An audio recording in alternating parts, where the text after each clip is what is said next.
Hello, my name's Harry and welcome to this short video in which I'll describe some battery test software that I've written for the Agilent 6632B power supply. So I've just gone to eBay here because it's the easiest place to get photographs of these supplies. It's a 20 volt 5 amp supply, and one of the nice features is it has the ability to sync current up to its 5 amp limit.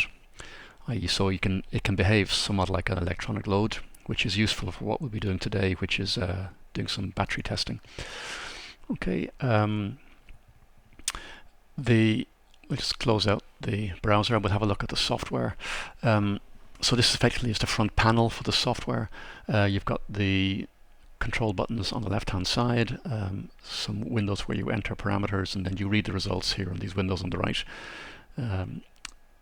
Let's just, I've got a lithium cell, one of these, I think it's a 18650, so it's a 3 amp hour battery. We'll just run it through a test and we'll see how it performs. So we'll open up the connection. Open GPIB. So it's just come back with the ident of the machine and checked for errors. There are none. We'll run it to an end voltage of 3 volts and we'll discharge it at 1000 milliamps, and we'll measure it. Take a measurement every 10 seconds. That's the test ready to run. Oh no, hang on, we need to tell it where to save the results. I need to give it a prefix. I'll give it the battery type, which was 18650. Okay, that's probably all we need. Okay, we can run the test. Measuring. So the previous data has been erased. This is one of these Excel charts. It'll update in real time, and the voltage and the impedance axes are dynamic, so they'll adjust themselves to the range of data that they're trying to interpret. Okay, so just the parameters we'll get at the end of the run will be we'll get the number of watts hours that the battery delivered, we'll get the milliamp hour capacity, we'll get the time the test was run for.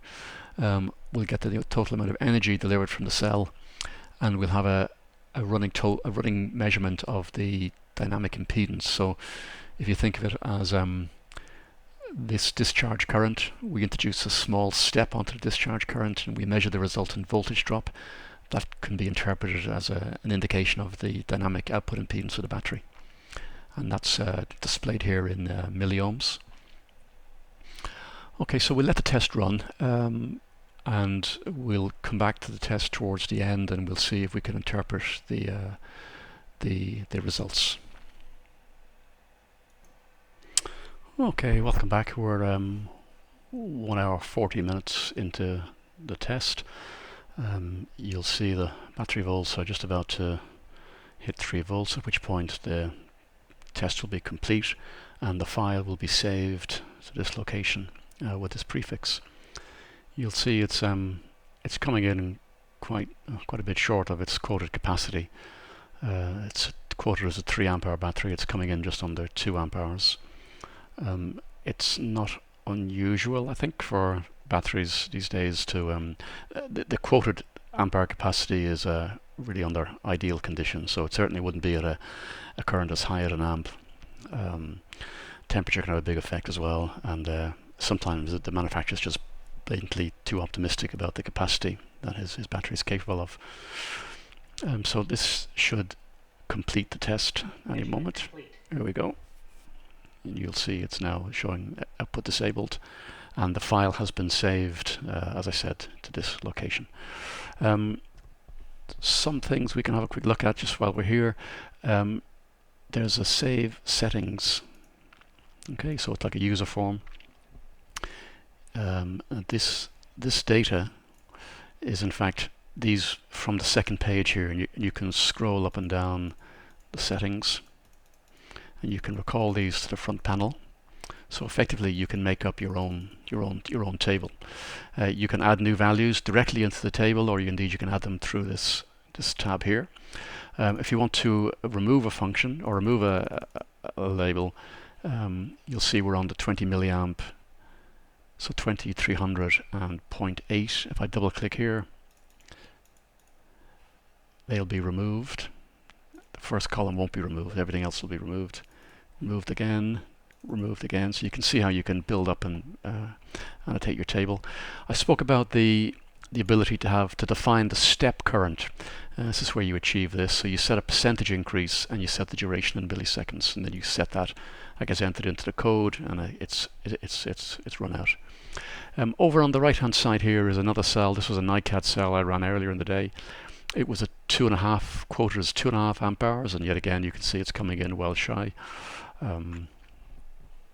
Slightly better voltage performance in there, as it's able to maintain its output voltage, whereas this lithium cell here was really on a linear descent all the way from the word go. It never really plateaued out. Again, on both of these cells you'll see that the output impedance starts to rise quite early on. Okay, so I'll put this software, if I can get it onto the website, I will, either as a link or indeed as downloadable code. One or two other little things while I'm here. If it's been written for the 6632, if you try and connect to a machine other than the 6632, you'll get an error telling you it's only supported in the 6632. That's really because it's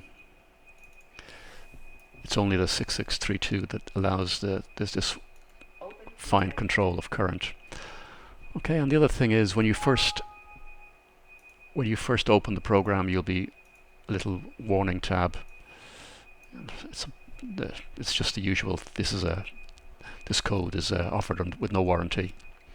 Okay, you use at your own risk. Okay, so as I say, I'm not sure why Excel has fallen out of favor as it doesn't seem to be, not a lot of people writing code for Excel to control instruments, at least certainly not posting it. But I've found it to be, it's very, very quick, very easy, or relatively easy. So hopefully you'll find this an encouragement to either use this and tweak it to your own needs, or indeed use it as is. Okay, take care.